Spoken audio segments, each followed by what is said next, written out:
Cancer. This is Psychic Tracy Brown coming to you today to do your December holiday horoscopes. How are you, Cancers? How is everything going for you today? What is around my Cancers for the month of December? What is around my Cancers for the month of December? Please, God, talk to me. Talk to me about Cancers. Please talk to me about Cancers for the month of December. Please allow me to see anything and everything that you would like for me to say and see. I love you, God. I love you, Jesus. In your name I pray. Amen. Amen. Amen.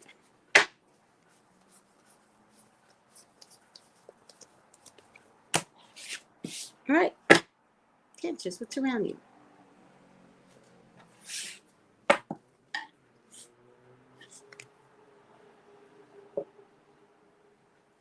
that's looking that way. Let's fix that. Cancers, you got a journey to go on.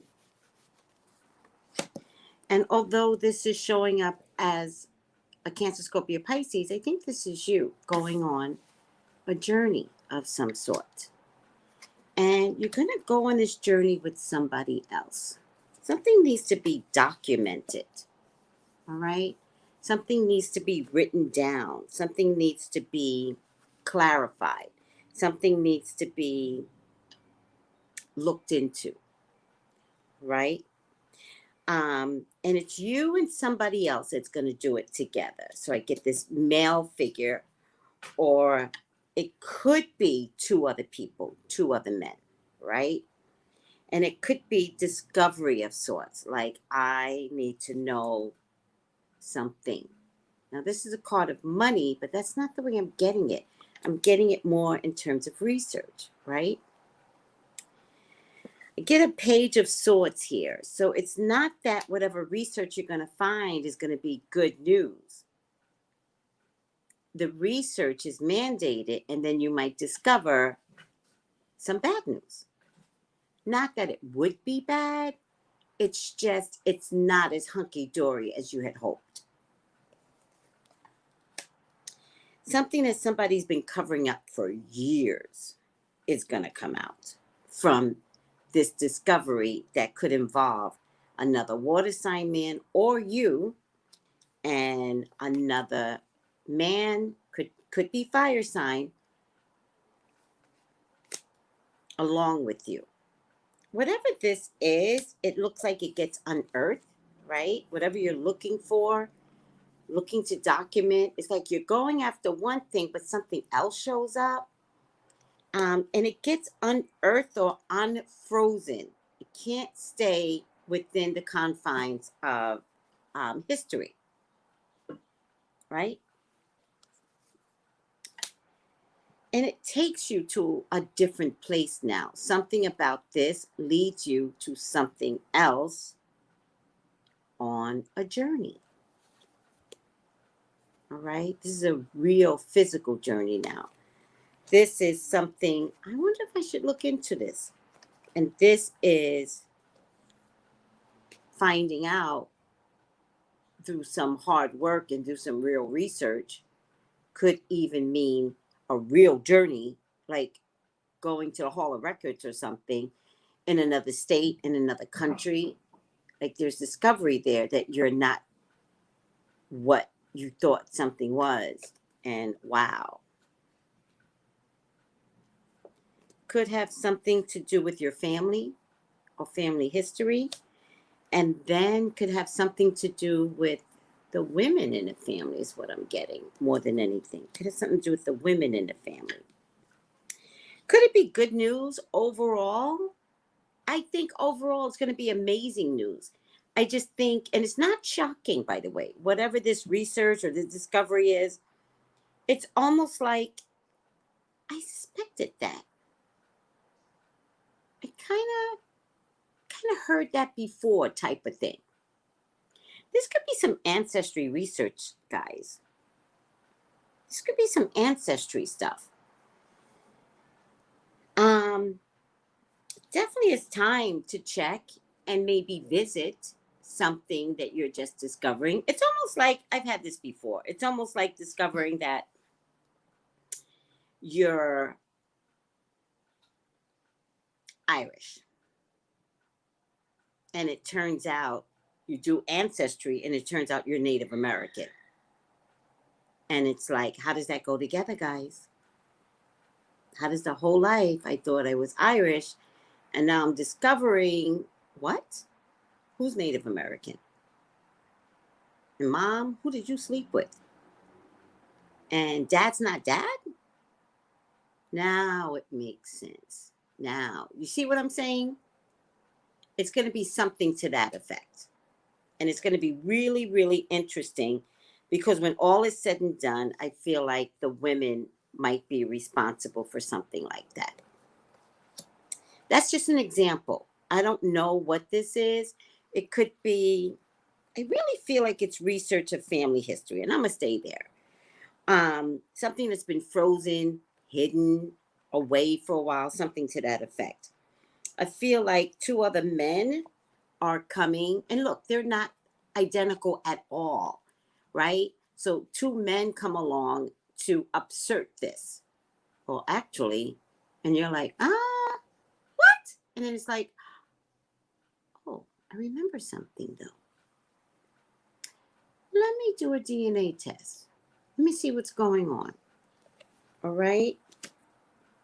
Be careful of acting out. Be careful of judging and acting out. This is a spoiled child that maybe first you demand that people tell you, and then it's like, ain't nobody gonna tell me, so you got to go about it a whole nother way. All right. Show me love, God. Show me love for Cancer.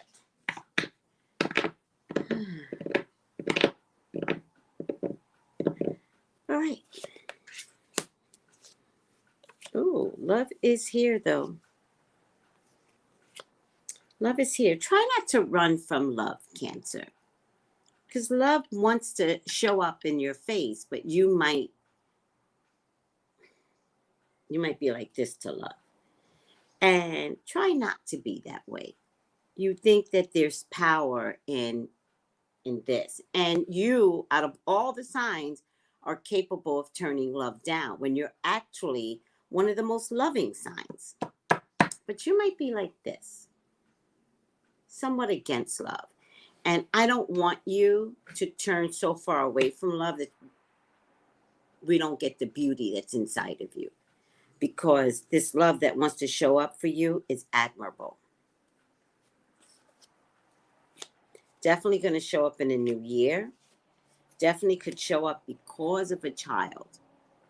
Definitely could show up because of employment, which means love could be even at the job. Remember, we're all on Zoom now. So now we all can fall in love and nobody will know it anymore because we're all on Zoom.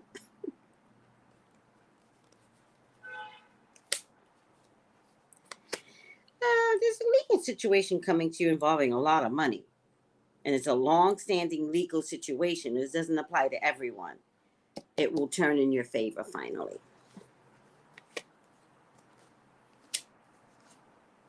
If somebody's interested in an air sign man, go for him. He's good, and he's good for you, and he's a good provider, and you will be very, very compatible with this Libra, Gemini, Aquarius man.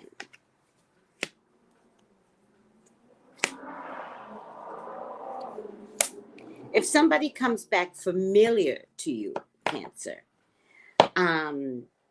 they're coming back with a hidden agenda, and they're coming back to negotiate. I can't explain this any other way, but it's not, I love you, please take me back. I was wrong. I realized, blah, blah, blah, blah, right? It's not that. It's a negotiation. It's like, well, if you take me back, then I can show you. Does that make sense? Which sounds like it's love for you, but it isn't because it's conditional to you taking the person back in. But it's not a promise. When someone wants you, they'll get on their knees. They will cry. They will get you to understand, I will never, never do this to you again. Never release you from my life, right? Familiar energy. When somebody comes back and they're negotiating their way back, well, I mean, if you let me back in. And remember, they can use the word love, but listen carefully. If you let me back in, I can pay all the bills. Which might be enticing to some people, but is it all the right things that you need to hear? Because there's a selfishness in this person wanting to come back. There's a secret in this person wanting to come back. There's a hidden agenda in this person wanting to come back. And it has good and bad energy. So the good part is you might get back what you thought you loved. You might get back the love of your life, because that's how it was left. I want my leg back because I lost it. But sometimes when you reattach that leg, it can never conform again properly. And so sometimes it's better to cut it off and get something new, even if it's prosthetic, because then that prosthetic has to adjust to you. So both people have to be new. I know I'm giving you a parallel that doesn't make sense, but it does. Because sometimes taking somebody back in is like a leg that's been torn off. The arteries are too messed up. So can we put you two back together? Yes. But do they mesh inside like they're supposed to be a working format again? Most likely not. Because this person's coming with a hidden agenda, which means the leg needs to survive off of you. Am I too deep? I think I'm getting too deep. But do you understand what I'm saying? The leg needs you. The other person becomes the torn leg, although the person left you. The person needs you to repair itself.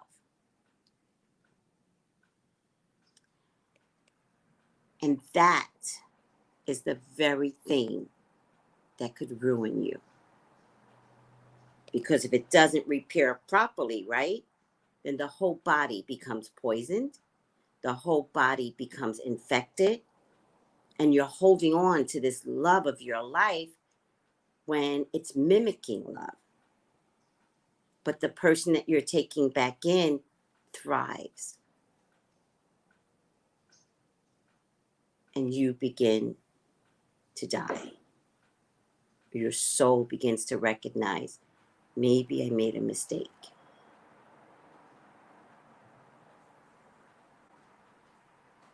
And you're no longer in a healthy place to carry this energy, this familiar energy.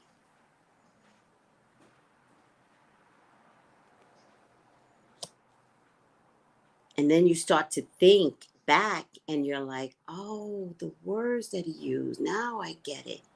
He didn't say this, that, and the third. He said, I.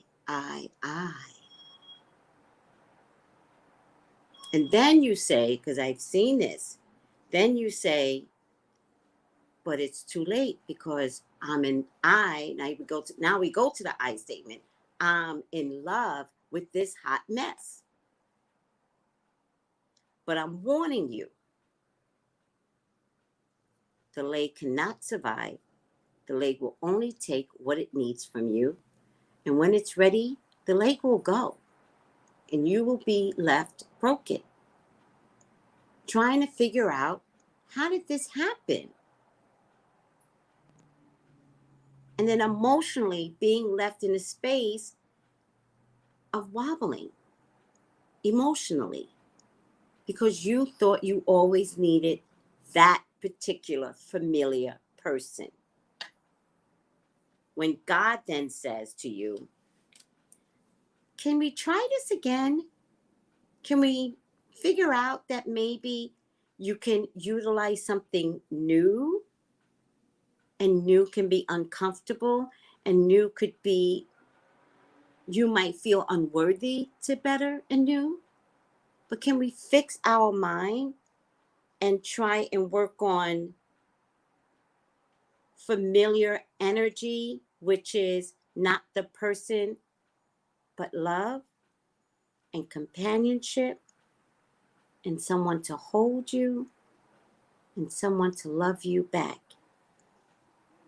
And that may be the newness that's required, not the familiar energy.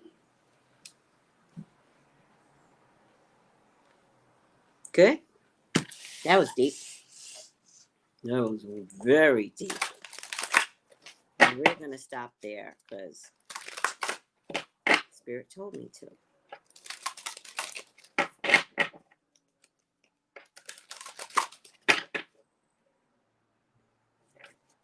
Thank you, Jordan. Let's do this. I'm going to just pull out a few because that's what I want to do. I do what I want. That's the new baby. There's a new baby in there. Sorrow. What? Sorrow? Oh, hell nah. Sorrow. She's so pretty. Sorrow. Goes with what I said, by the way. All emotions, even painful ones, offer us a gift. That is so true. Sometimes we don't realize how precious something is until it's gone. Yet consider that nothing is ever truly lost, for in the realm of spirits, all exists eternally. The events of this life are but a fleeting moment without eternal reality. Through this time, your appreciation of friendship and family will deepen. Feel the unconditional love that is around you. On a soul level, we are all united and spiritually connected to all creation. In the palm of God's hand, we live and die, only to discover that it was all but a dream. For life on earth is like a play. Everyone has their role, and the roles keep changing, right? So you don't need to bring back familiar because the roles keep changing. So what you thought you're bringing back is not the same person because you can't step into the same river twice. No one or nothing is ever lost. If the script we hold says it is, the play goes on, and every sorrow will be filled with happiness or with newness.